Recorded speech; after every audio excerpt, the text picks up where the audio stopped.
recording on. So anyway, but we'll do that next. We'll do that next week. I have about 20 different instances in the scriptures, and like I say, as you read through those scriptures on your own, or if we come to them in a class or something like that, you can see where Satan is interacting through people. Okay? What's that? Oh, I thought somebody was. Anyway, so I have something here. I guess I could have done it on a handout, but I didn't. We're talking about in the Persian, in the Persian Empire, all the Jews that lived there at the time of Esther, good sized population, and how people stayed there, after the Babylonian captivity in the book of Daniel. A lot of people, the majority of the people stayed in Persia and Babylon, and didn't return to Israel, and had a big Jewish population up until the time of the Islamic Revolution in 1979.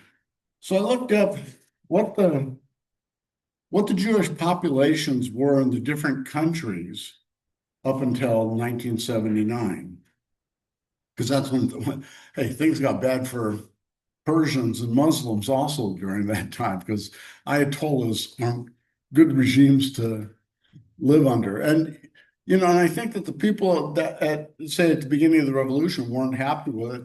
People today might be used to it because they don't know any different. Because 1979, that's what, 45 years ago. It's a whole generation or two that's in there.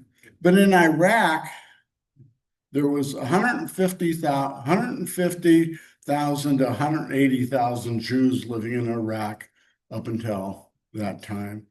In Egypt, there was 80,000 to 100,000. In Syria, there was 30,000 Jews living there. In Yemen, 50,000. Lebanon, 20,000. Libya, 38 to 40,000. Tunisia, 70,000. In Algeria, there was 140,000. And in Iran, there was 80 to 100,000 Jews that were living there. If you were adding up in your head as I was reading them, you come to about 1 million. So you figure, there's 1 million Jews living in these Arab countries and living at peace. Now there's practically none. Figuratively speaking, I mean, comparatively speaking, that's what I wanted to say. There's still some Jews that live in Iran. There's still Jews that live in Syria. Just not many. I mean, you're just talking maybe hundreds, if even that. The point, pardon? Smattering. A smattering, as Andy would say. Yeah, but the point being is that Jews were comfortable living in those surrounding areas, amongst the, Muslims and other Arabs until things turned bad. You figure, I don't know, I should have looked. The exact population of Israel used to be 6 million. I don't know how many are there now. Probably maybe there's 10 million Jews that live in Israel. Somebody will look it up on their phone, I'm sure.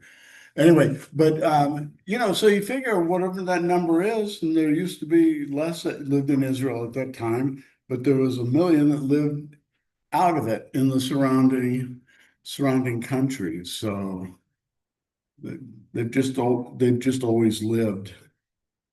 They've just always lived there. What were you saying, Andy? Okay, so look, we're into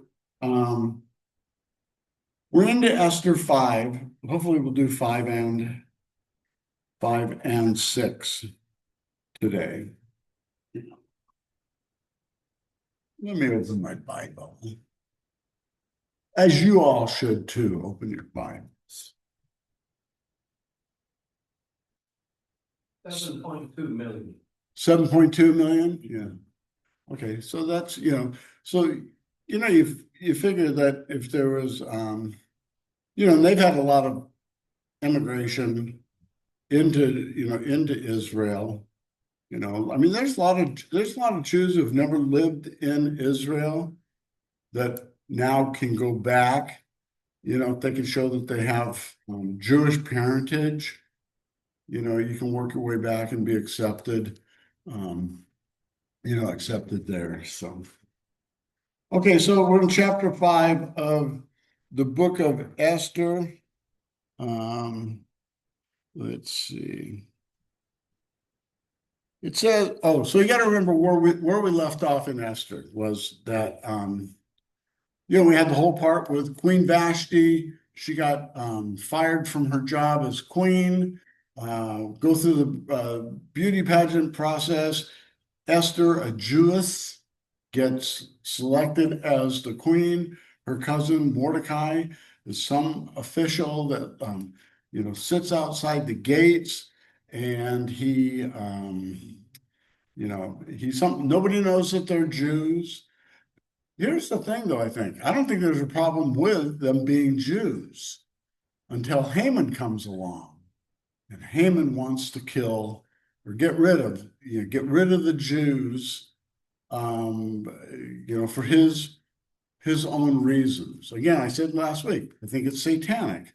I think that Satan enters him like he does all the people that he influences to get rid of the line of the Jews or to get rid of the actual messianic line.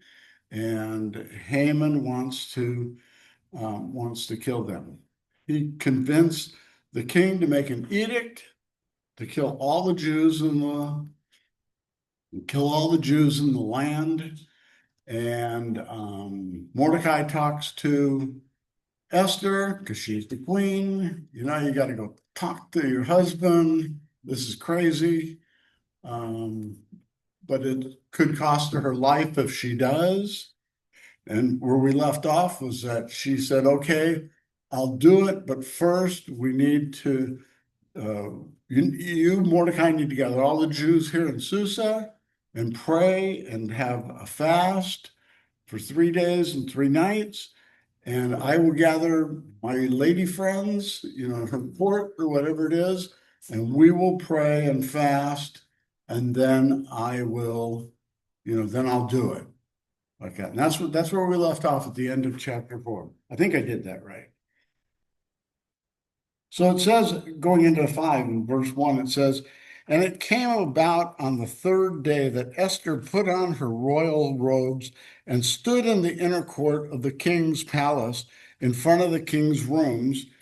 And the king was sitting on his royal throne in the throne room opposite the entrance to the palace. So she gets herself all gussied up, ready to approach him. And he's sitting there on his throne because that's what kings do, right? They sit on their thrones. Now it's interesting. It says, now it came about on the third day.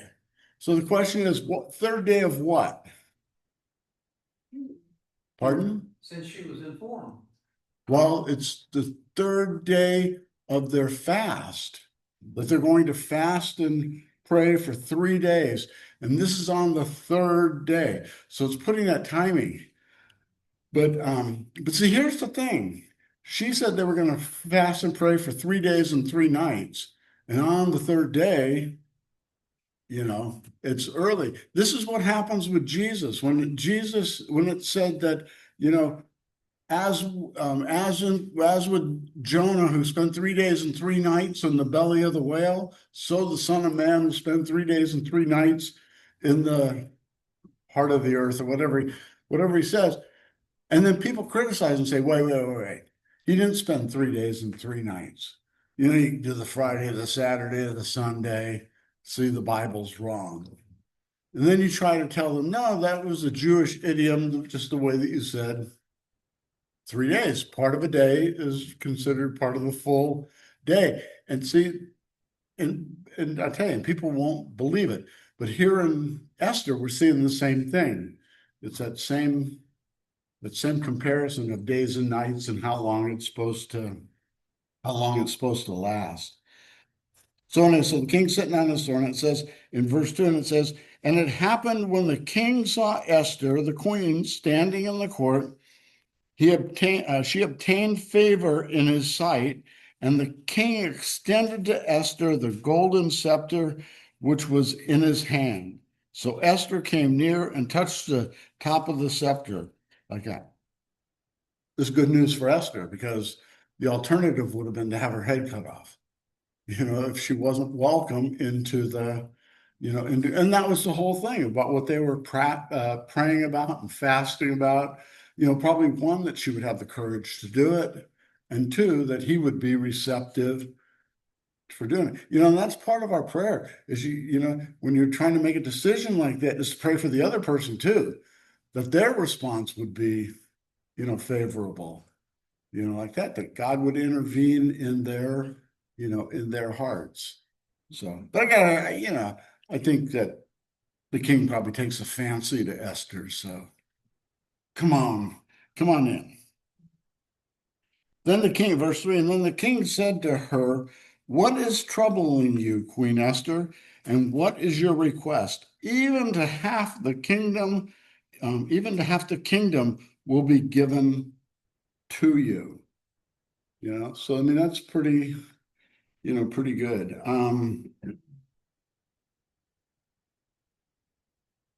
I got to get a Bible. I need a Bible. Looking at my Bible congregation. I'm just going to talk about God's providence in this, the way God moves people's hearts.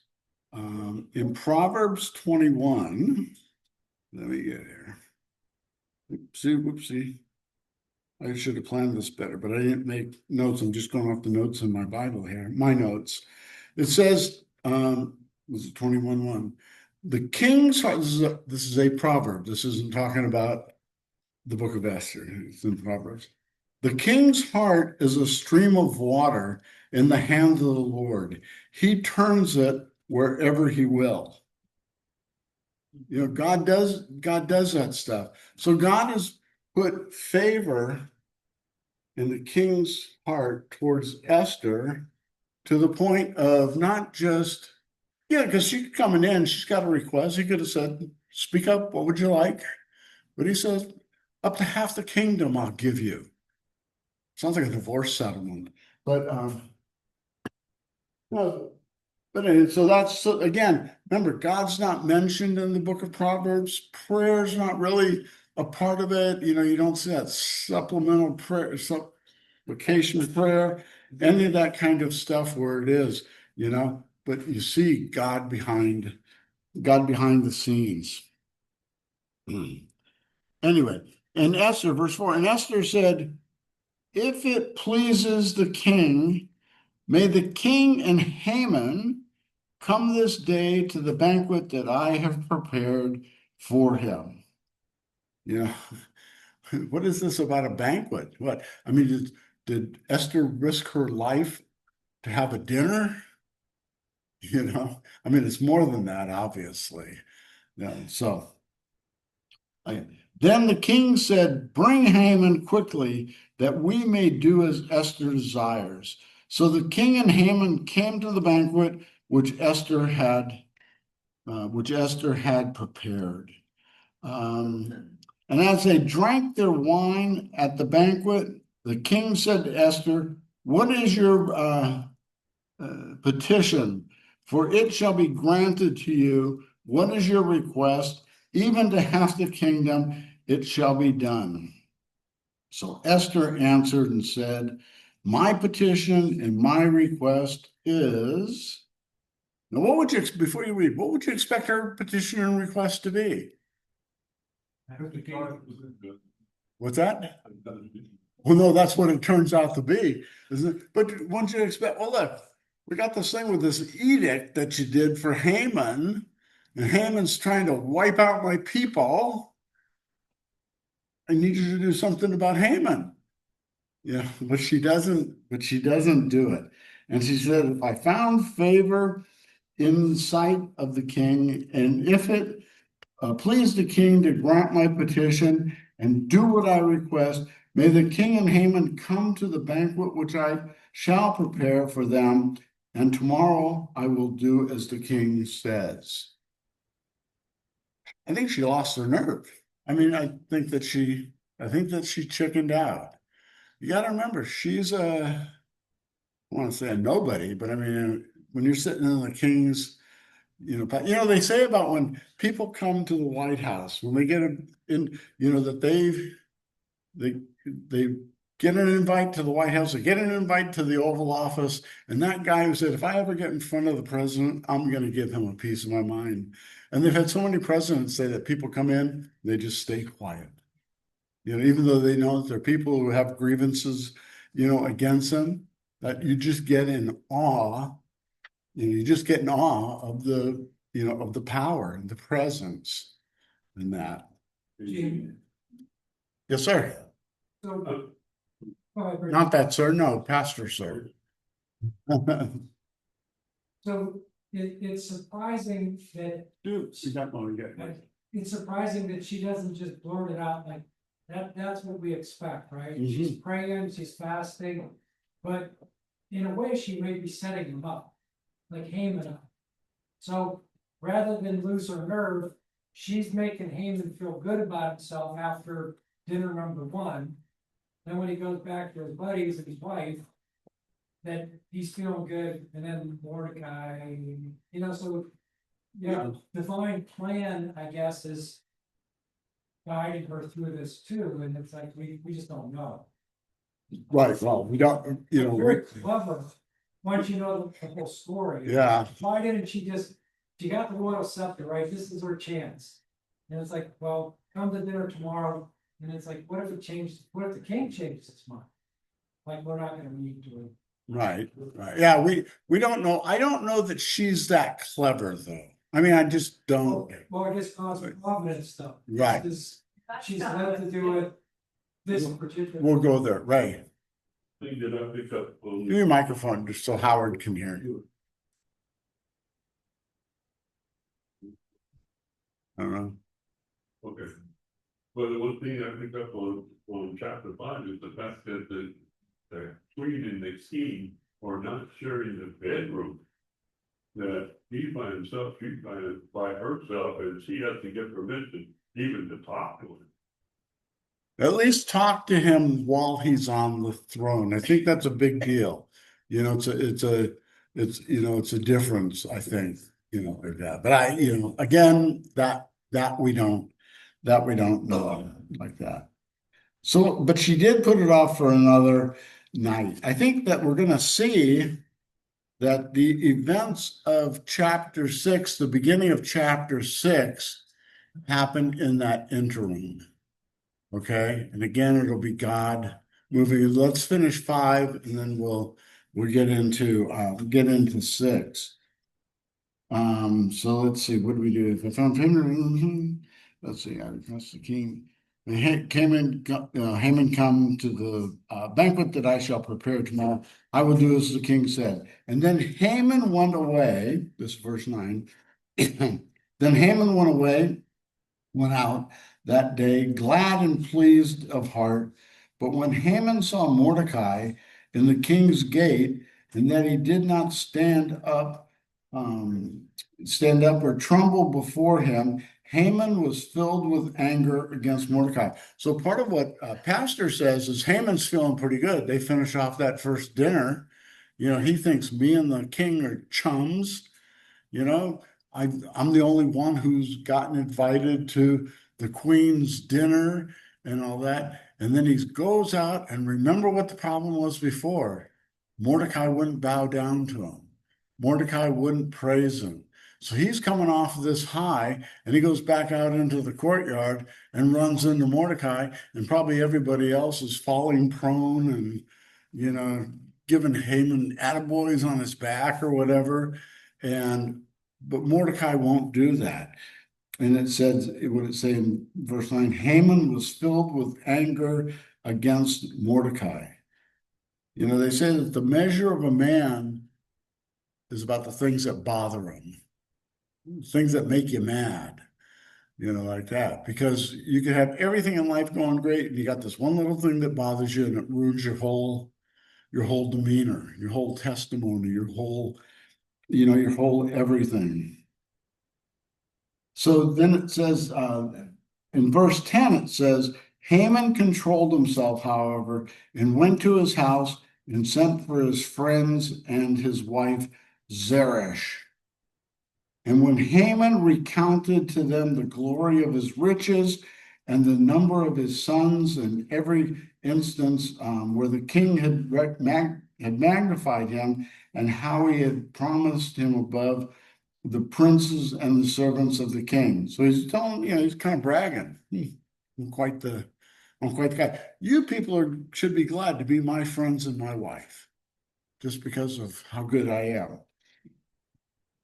And Haman also said, even Esther the queen, let no one but me come with the king to the banquet which she had prepared, and tomorrow also I am invited by her with the king.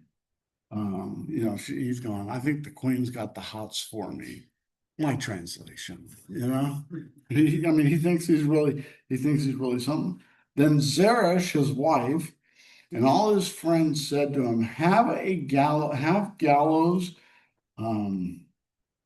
excuse me, said, have a gallows 50 cubits high made, and in the morning ask the king to have Mordecai hanged on it. Then go joyfully with the king to the banquet.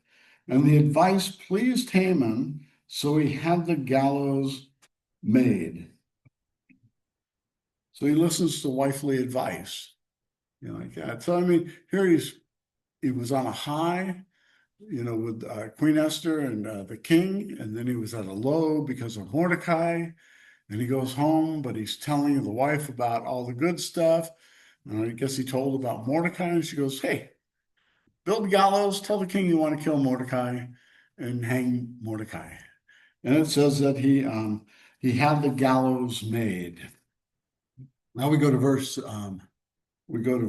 chapter 6. Okay. And this is why I say I think this is what's happening between the two dinners. This is the way God intervenes without us knowing. It says, during that night, the king could not sleep, so he gave an order to bring the book of records, the chronicles, and they were read before the king. I guess you don't have any good detective novels, or they don't have cable TV and things like that. So when he couldn't sleep, he says, bring me the chronicles.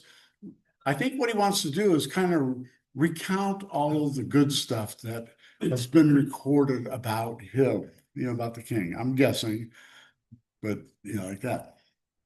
So they bring it to him, and it was found written what Mordecai had reported concerning Bigthana and Teresh, two of the king's eunuchs who were doorkeepers, that they had sought to lay hands on the king. If you remember a couple of chapters ago, I think in chapter 2, Mordecai's sitting outside the gate. He overhears these two guys plotting to kill the king.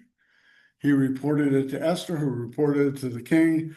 They hung the two bad guys, and it said there, and these were recorded in the chronicles, like that. So that gets put in the diary. It's not something that King Xerxes read, but now they bring it to him, and they read about Mordecai. And the king said, what honor or dignity has been bestowed on Mordecai for this? Then the king's servants who attended him said, nothing has been done. So the thing is, is this a coincidence that this is happening? But you the same thing with Nebuchadnezzar. What's that? God both engaged Nebuchadnezzar and bringing it as the interpreter. Right. Yeah. No, so God's working on this. I've got a note here that I'd written some years ago. Coincidence is when God wishes to remain anonymous. We go, oh, what a coincidence. We don't think that maybe God has granted us this pathway or this knowledge or, this this whatever. So anyway, so he'd ask, how do we reward this guy? In verse 4, so the king said, who is in the court? You know, so he's probably in his bedchambers there and reads about Mordecai, realizes we've never given Mordecai anything. He goes, who's in the chamber here? He wants somebody to come in. And it turns out that it's it's Haman that's in the court. Now Haman had just re-entered the outer court of the king's palace in order to speak to the king about hanging Mordecai on the gallows which he had prepared for him. So he got those gallows built pretty quickly, like overnight, got that done. And the king's servants said to him, behold, Haman is standing in the court. And the king said, let him come in. So Haman came in, and the king said to him, what is to be done for the man whom the king desires to honor? And that's the way that the king addresses it. Haman comes in. Haman's just been out to dinner with the king and the queen. He's feeling pretty good about himself. And Haman calls him in and says, what should I do for this man I really wish to honor? Who do you think Haman's applying that to? Yeah, himself. Like that. So he's not going to be, he's not going to be shy. You got a picture. I always picture, how he probably came strutting into the king's room there. Anybody remember the show The Jeffersons? You ever remember how George Jefferson used to walk? He used to walk like this with his hands behind him while he's, strutting around. Now I'm picturing Haman like that. I mean, he's just, well, he just has this vanity thing. He's just on this, this super high. And Haman said to himself, King asked the questions, what should we do to honor this?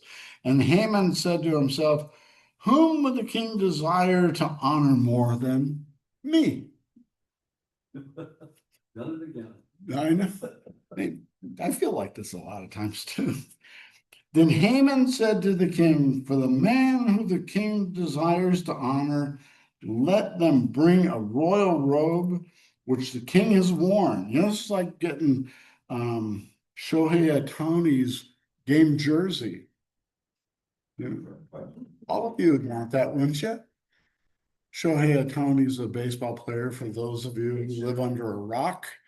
Okay. No, but I'm just saying, that's pretty much what it's like. It's getting somebody's game jersey, because it's not just a royal robe. The picture is way home run hitter is probably better than Babe Ruth. There you go. Then,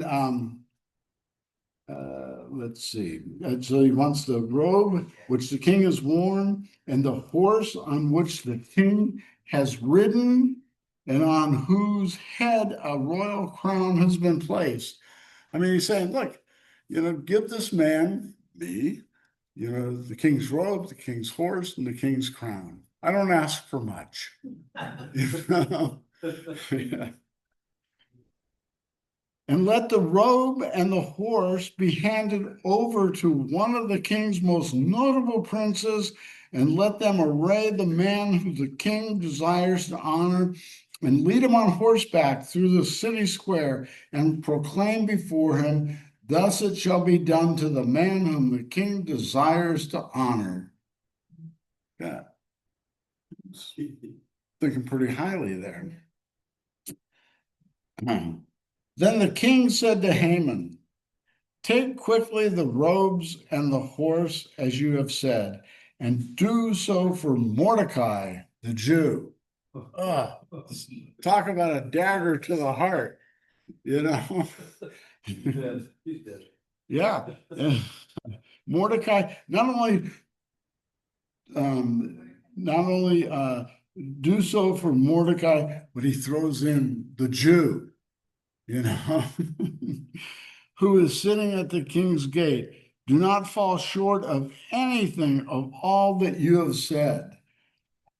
You got to imagine the humiliation, that Haman has at that point. But it's not just do those things, it's don't leave anything out that you said You know, King's going, that's pretty good. That's pretty good. This guy probably deserves it. Don't leave anything out. Um, I'm surprised that Haman didn't just pass out, you know, when he heard that. So Haman took the robe and the horse and arrayed Mordecai and led him on horseback through the city square and proclaimed before him, thus it shall be done to the man whom the king desires to honor. Again, that humiliation where Haman has to lead the horse with Mordecai on it. Joe. But what's really neat is nothing is mentioned about Mordecai's response to this. You know, I mean, you mentioned Mordecai, here's a guy, he knows hates him, probably wants Yeah. to, he definitely wants to kill him. All of a sudden he shows up with all these gifts and royal treatment. You know, that would be interesting. We need to build a time machine. We need the Lamb of God time machine. And whenever we have a question like this, we all need to get into the time machine and go back to, got to punch the right year though. Would have been fun to see Mordecai's face, wouldn't it? Yeah, no, I hadn't thought about it that way. You know, it's like, what's that reaction on the other, on the other side? Wow. Hmm. Okay, then it says, let's see, where were we? That's how be. Then Mordecai returned to the king's gate. This is verse 12. Then Mordecai returned to the king's gate, but Haman hurried home, mourning with his head covered. Like I said, I mean, this just must have literally killed, Haman to be. Mordecai, Haman had to wonder, or Mordecai had to wonder when the other shoe was gonna fall. He had to be Yeah. really careful. Yeah. Well, I don't know, what, I mean, Haman's is a terrible enemy to have. I don't know if Mordecai felt a whole bunch of danger in his life. I mean, he was probably well received amongst his peers and, things like that. And then I got this guy Mordecai, always chasing after me. And you don't know what the laws of the Persian Empire were, how much Haman could act on his own. Well, it seemed like he had to run to the king for everything that he wanted to do, that he wanted to do to Mordecai like that. I keep thinking of Joe's thing there, about what Mordecai's reaction would be. Too bad that wasn't included.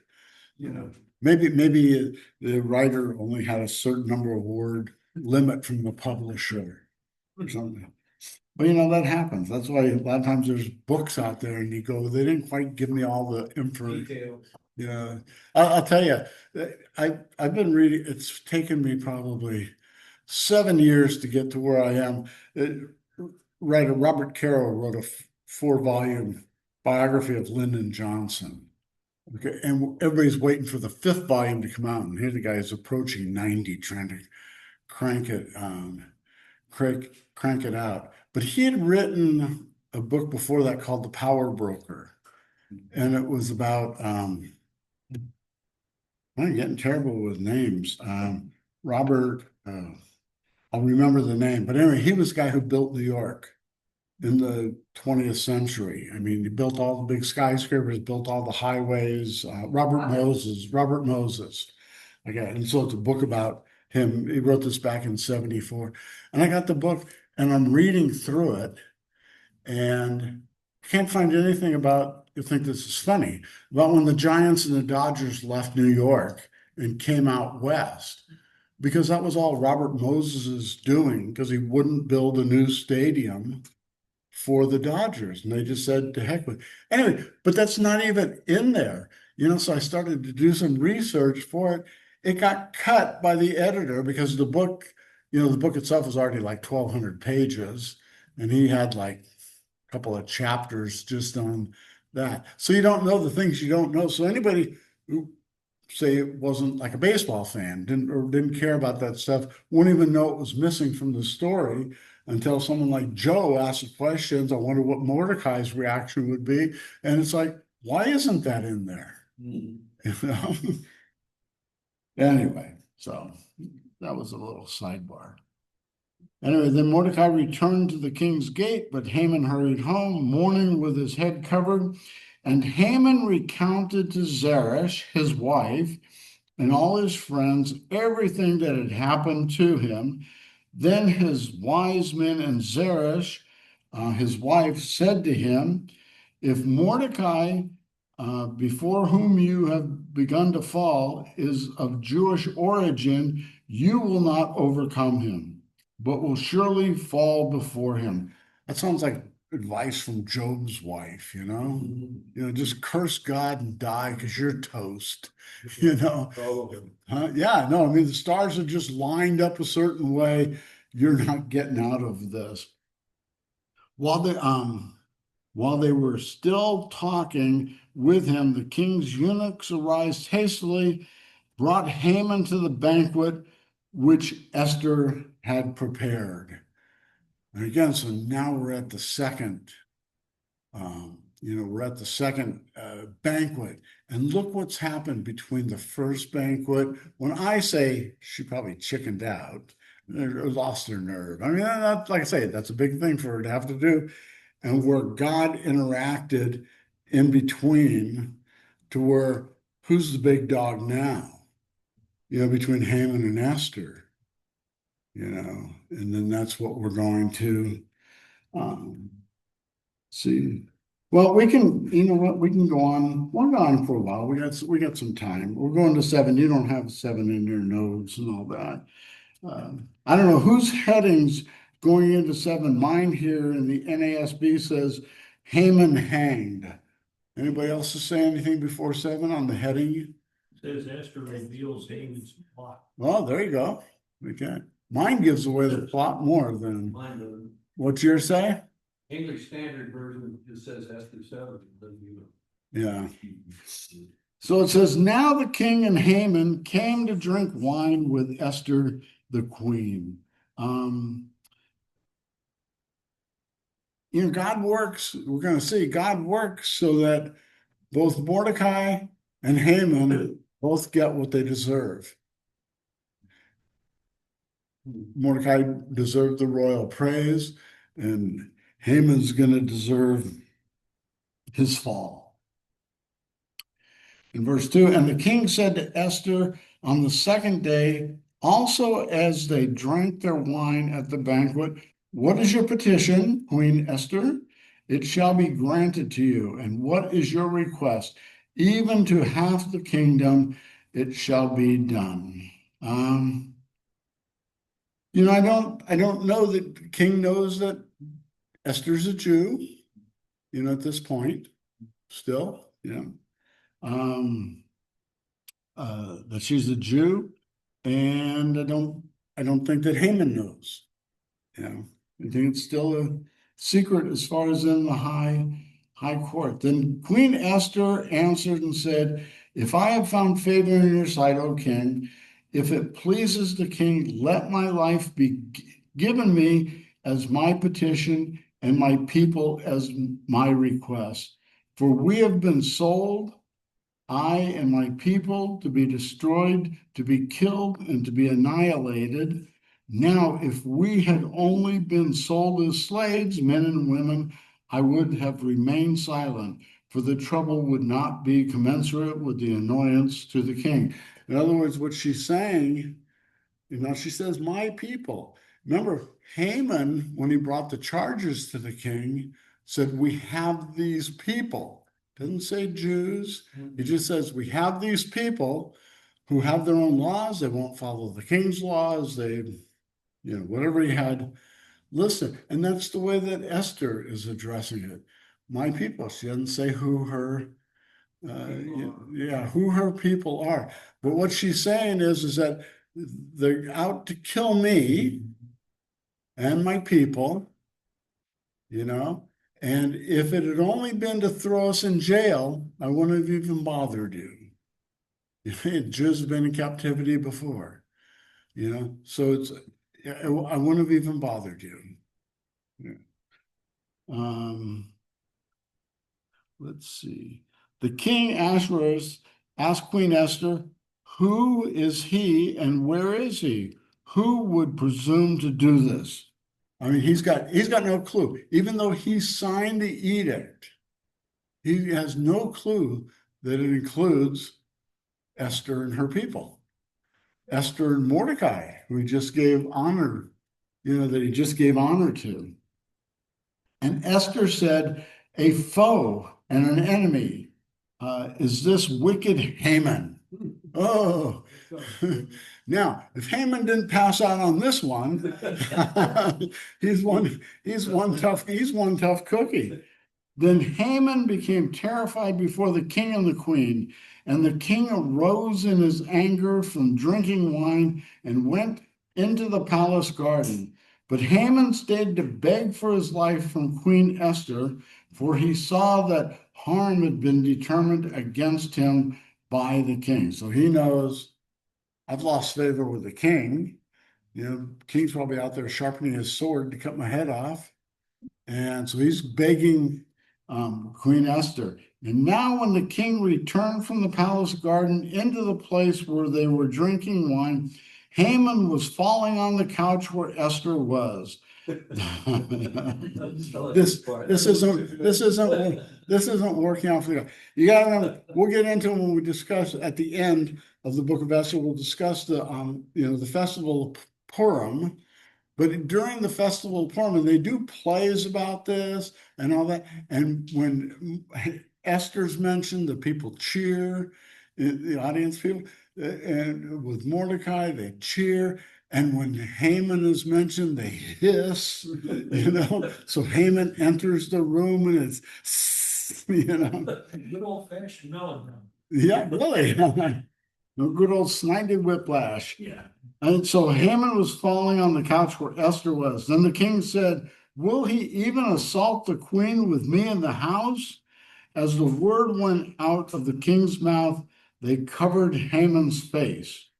That's probably not a good sign. I don't know exactly. Anybody else have a different version at the end of verse 8, what it says? It said, word went out of the mouth of the king and they covered it. Covered its face, yeah. So I don't know exact. I was hoping for a different interpretation or translation that maybe said. Is that like Haman's hood? Well, I have a feeling that it kind of is. How about you? Do you have your yeah, Dennis has a paraphrase. The enemy and adversary of this evil Haman, Haman was terror stricken before the king and queen. Oh, the king raging left his wine and stalked out of the palace garden. Yeah, it's gonna be after that. Yeah. Haman stood there pleading with the queen for his life. He could see that the king was finished with him and that he was doomed. As the king came back from the palace garden into the banquet hall, Haman was groveling at the couch in which Esther reclined. The king roared out, will he even molest the queen while I am just around the corner? When that word left the king's mouth, all the blood drained from Haman's face. And Harbona, one of the eunuchs, the king spoke up, look over there. There's the gallows that Haman had built for Mordecai. Oh, well, no, that goes after. So that didn't even really, it just said the blood went out of his face. In other words, he turned pale That's right. like that. So anyway, so whatever they did, you just figure, that's not good, right? Not good for Haman. Sounds like they had the auto pen back then too. What's that? I don't know what that, I mean, I know what the auto pen is. I don't know how that relates These to. people signing stuff that they haven't read. Oh, right. Nebuchadnezzar did the same thing with Daniel. Yeah, no. Well, I'm sure that because it wasn't itemized or specified that it was the Jewish people, even if Haman had said, these Jews have their own laws, don't listen, I'm sure Haman would have signed it, because he's got no affection necessarily for the Jews, because he doesn't know his wife's a Jew. So it could have still been, that. But Xerxes allowed the Jews to go back and build a temple. Cyrus did. Oh, Yeah, Cyrus. But I don't think that Xerxes is necessarily hostile towards the Jews. Most people aren't hostile towards, whether it be the Jews or any other kind, until somebody says these people are causing trouble. I mean, I'll be a little bit political. As soon as somebody says immigrants are the problem for all the country, now everybody's in a rage about immigrants because they're the trouble for all the country, even though maybe for years and years and years, there wasn't the trouble from it. Well, we're living in Denver, they had a Jewish. Do your microphone so that Howard can hear. When we're living in Denver, they had a Jewish community, and the thing that they held against them was the fact that they were rich. That they had to work. Well, that wasn't the situation back here. So anyway, so they covered they covered Haman's face, which is equivalent to dead man walking, right? Then, Harbona, one of the eunuchs, who were before the king, said, "Behold, indeed, the gallows standing at Haman's house, 50 cubits high, which Haman made for Mordecai. Who spoke good on behalf of the king?" And the king said, "Hang him on it." It's like, look out the window back there in our play area, Deacon Dennis built a gallows out there for our favorite friend, Jim. What are we going to do? And someone's going to shout out, "Well, hang Deacon Dennis on the gallows that he made." You mean like a gallows that high, you take the head right off. Yeah. Pull it off. They hang him on it. So they hanged Haman on the gallows which he had prepared for Mordecai, and the king's anger subsided. Yeah, I got another note in here that I wrote. Another proverb. I gotta look it up though. This was a last minute thing. Let me see what I was thinking 40 years ago. Let me see. Where'd it go? It's Proverbs 26:27. Let me read the verse again, then we'll see if my note makes sense. So they hanged Haman on the gallows which had been prepared for Mordecai, and the king's anger subsided. So Proverbs 26:27. Whoever digs a pit will fall into it, and a stone will come back on him who starts it rolling. That's kind of what Haman did. Haman dug a pit and he ended up in it, and he started a stone rolling, and it came back to roll on him. Okay, so I had some clear thinking way back in the day. It made sense. Jake, Oh, I was thinking when there was the Ethiopian eunuch that Philip goes to his chariot and he says, "Look, here's water. Why can't I be baptized?" And Miss Harbona says, "Look, there's gallows. Why don't we use these?" no, I know. It's like, there it is. I don't know. The story comes out really good for those who don't like Haman. Comes out really good for those who like Mordecai and Esther. But we'll see starting next time, they still have this edict that they have to reverse, because the edict's already out there to kill the Jews. And the edict, because it was done with his signet ring, can't be reversed. So now what do? Now we have the young maiden strapped to the train tracks, the train coming. Dudley Do-Right finds out, and he's on his way. Tune in next week to find out if, yeah, like that. Anyway, so, there, again, like I said, there's a lot in here that shows God working in the background. And I said last week, we need to look for those instances in our lives where we think, oh, I barely escaped trouble there. Good thing I was, thinking clearly or something like that. When maybe it's God working in the background that, that does it. Any questions? Oh, Ray. On the study that I did, they said that the whole family of Haman was killed. Yeah, I think we'll get to that. Yeah. They had 10 kids. Yeah. And they all got killed. Yeah. And wife too. Well, that's the way you did things back then. I mean, they did it just because. I won't word this right, but it's like you got a bad seed. You got a bad head seed, and all his seeds that came after him, they're bad, and they're going to kill. Just get that family out of the way, because you don't want somebody who's now going to be seeking revenge for. That's the big one. Yeah, There's not one left alive. yeah, yeah, and you see that several times in the Old Testament where they That was kill the whole family. Pardon? Taken with Joshua the. Yeah. The tent and the whole family. Right. Buried. Yeah. Burned alive. God said it several times. Oh no, Everything that takes a breath. yeah. Yeah, not just them, cattle and sheep, but all But that. children. Scorched or. Yeah. Well, you know, a lot of times, I'll just finish, a lot of times when God had those things done, it was really a message to the people outside. You know, we heard that the God of the Israelites was capable of doing this or did this or, you know, whatever. Yeah, so. Okay. Howard, were you able to hear okay?